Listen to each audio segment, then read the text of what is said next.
Assalamu alaikum wa rahmatullahi wa barakatuh. We will continue our talk about the anatomy pertinent to urology and to symptomatology in urology. In this part, we will talk about the urethra. And as you remember, we have said that the urinary tract is composed of upper urinary tract, the kidneys and the ureters, and lower urinary tract, the urinary bladder and the urethra. First, we will talk about the male urethra. Now, the male urethra is about 18 to 20 centimeter in length, and it extends from the internal urethral orifice to the external urethral orifice, or what we call it the meatus, simply the meatus. It can be divided surgically into the anterior urethra, the urethra lying inside the corpus spongiosum, and the posterior urethra. The posterior urethra is the proximal, and the anterior urethra is the distal, and the reason why we call it anterior urethra because it is anterior in front of the urologist or the surgical team on entering the urethra with the cystourethroscopy. And the posterior urethra comes next after the anterior urethra, but it is the proximal part. Now, the anterior urethra is approximately 16 centimeter in length, and at the beginning, it lies within the perineum proximally and within the penis distally, and surrounded by the corpus spongiosum, as we have said. The posterior urethra is about 4 centimeter in length, and it lies in the pelvis proximal to the corpus spongiosum, where it is acted on by the urogenital sphincter mechanisms. Of course, functionally, both parts serves as a conduit as or transporter for urine from the reservoir, which is the urinary bladder, reaching outside through the meatus. The anterior urethra is also divided into proximal component, the bulbar urethra, which is in the penile bulb. That's why it's the bulbar urethra. And it is surrounded by the bulbospongiosus muscle. And it located completely in the perineum. That's why it's there is restriction in its mobility.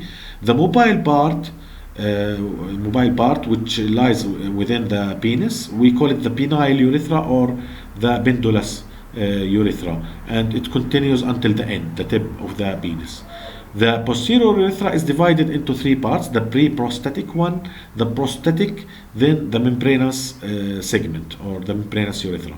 The pre-prosthetic urethra is about 1 centimeter in length and extends from the base of the bladder, reaching to the prostate.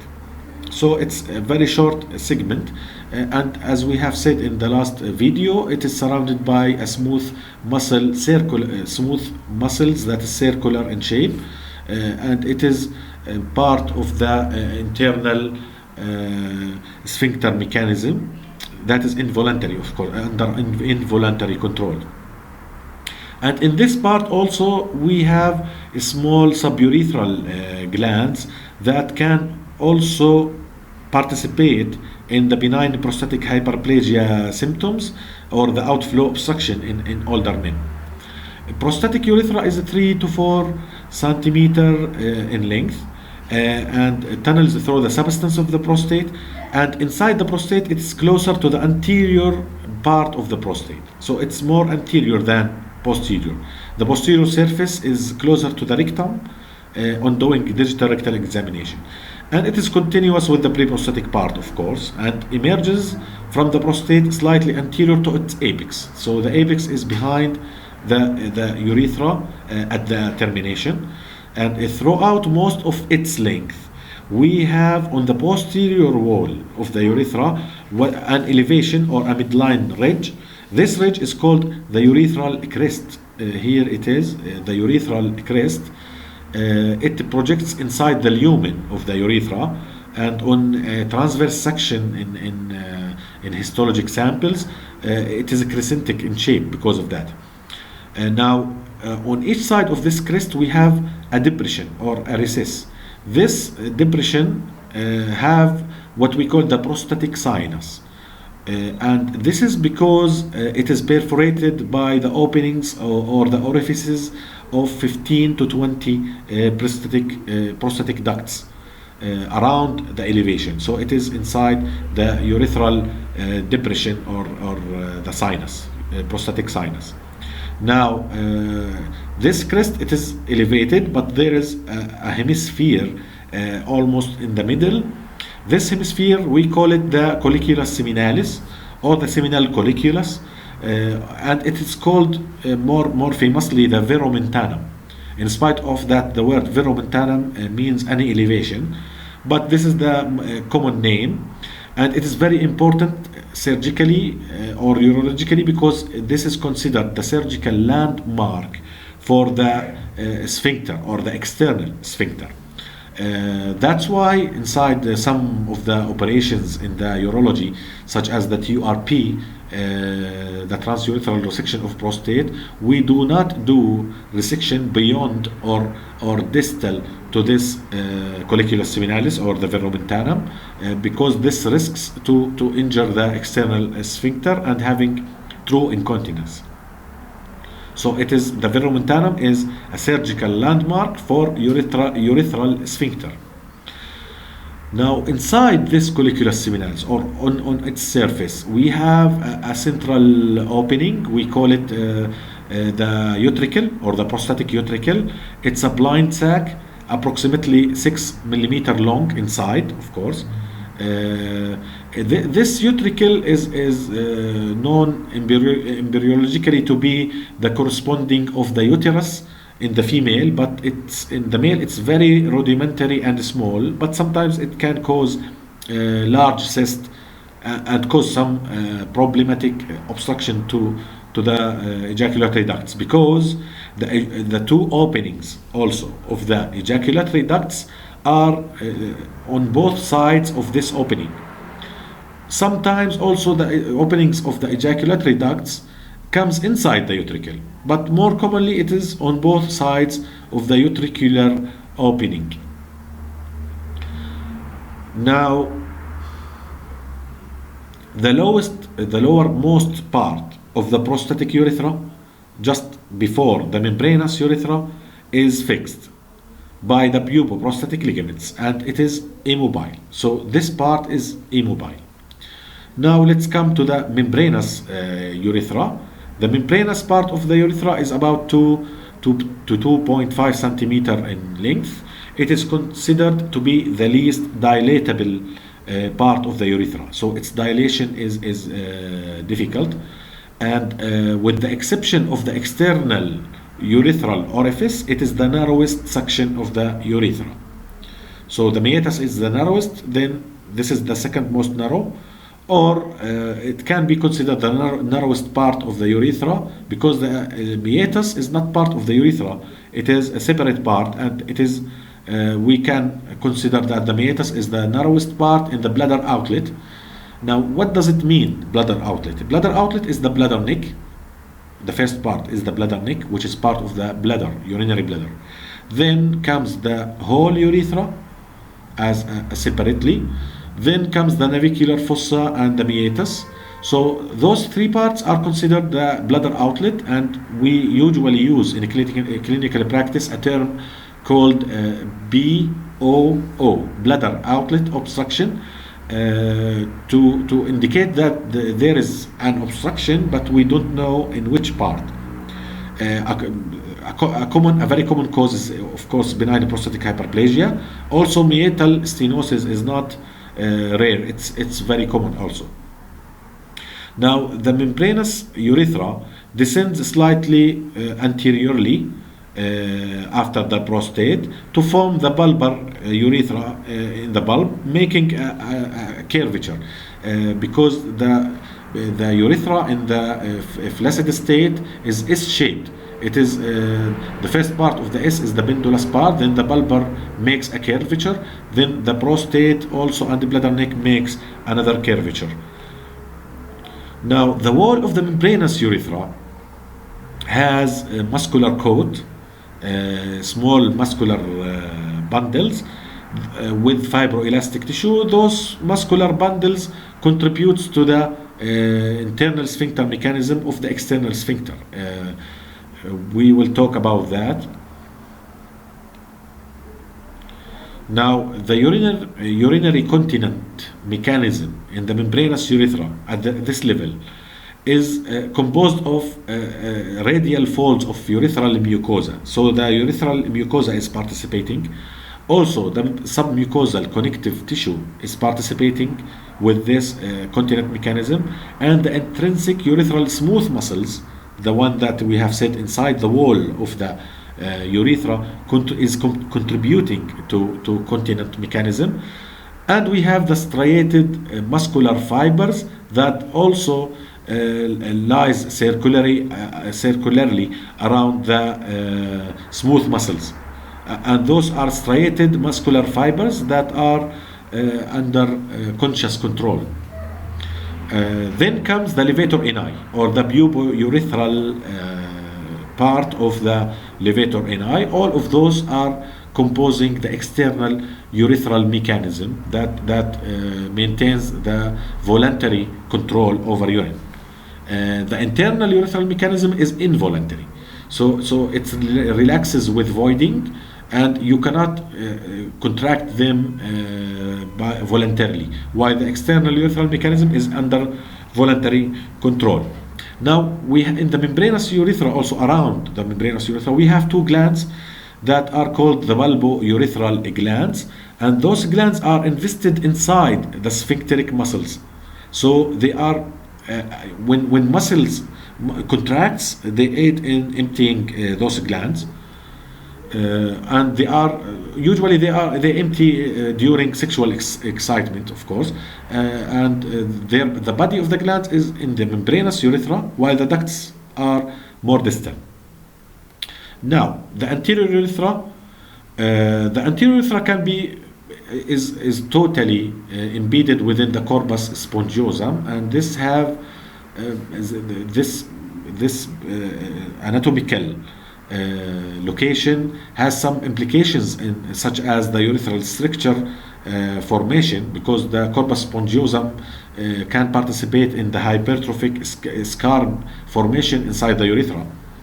So it is different from the proximal urethra or the posterior urethra, and it can be called the spongiose urethra because of that. It's, as we have said, about 15 to 16 centimeter in length, and it extends immediately after the membranous urethra, distal until the meatus. And it starts below the perineal body, the perineal membrane, because the membrane have the membranous urethra, so it will start distal to the membranous urethra, outside the sphincter mechanism. At the beginning, we call it the bulbar urethra, which is the part of the urethra that lies inside the bulb of the penis, and it is considered, the bulbar urethra, the widest part of the urethra. So it's wide, but it is not mobile, or the mobility is very limited. And it is also surrounded by the bulbospongiosus muscle. Now, the bulbourethral glands opens into the bulbar urethra. The two glands opens, the body of the gland is in the membranous urethra, inside the muscles around the membranous urethra, and the glands are in the bulbar urethra, and they open approximately 2.5 centimeters below the membrane, or distal to the perineal membrane. Then the urethra curves downward as the penile urethra. So the penile urethra starts after the curvature ends. We can recognize that inside cystourethropy. Also, the urethra in the pendulous part, or in the penile part, is empty space. It is not, as we imagine, as circular. It is a slit-like opening that is a potential space. It is not a true space, and it is about 6 millimeter in diameter on passing urine. When it becomes circular, it is about 6 millimeter, which is the double as the lumen of the ureters. At the termination of the penile urethra, we have a dilated area, and this dilatation is called the navicular fossa. And inside the navicular fossa, we have what we call it lacuna magna. This is a big suburethral gland. We will talk about the suburethral glands. Then after the navicular fossa, we have the external urethral orifice. That is the narrowest part of the urethra, or the narrowest part of the bladder outlet. In adults, it is slit-like. It has to be a slit-like, not pinpointed. Pinpointed is abnormal, and it can be called meatal stenosis. It's a slit-like openings that is about 6 millimeter in length. Now, the urethral epithelium is particularly in the bulbar and distal penile segment, presents orifices of numerous small mucous glands. Small mucous urethral glands, we call it the submucosal glands, and they produce a mucus for lubrication. And visually on cystoscopy, they look like pit-like recesses or lacunae. We can call them lacunae, urethral lacunae. They can be visualized in a high contrast cystoscope if we have a digital cystoscope, and they have variable sizes. The biggest one is located in the roof of the navicular fossa. It's called the lacuna magna, and it is normal. If you have seen one during cystourethropy, it's a normal submucosal urethral gland. Now, regarding the mucosa, the lining epithelium in the proximal urethra, it is a transitional cell, just like the bladder. Then in the distally, it starts to become columnar epithelium, and in the navicular fossa, or sometimes the distal part of the penile and navicular fossa and the meatus, it is squamous epithelium or stratified squamous epithelium. At the beginning, inside it is non-keratinized, and as we know, outside at the meatus, will become exactly like the skin, keratinized squamous epithelium. With the middle epithelium is columnar, and the proximal one is squamous. Sorry, it's a transitional cell.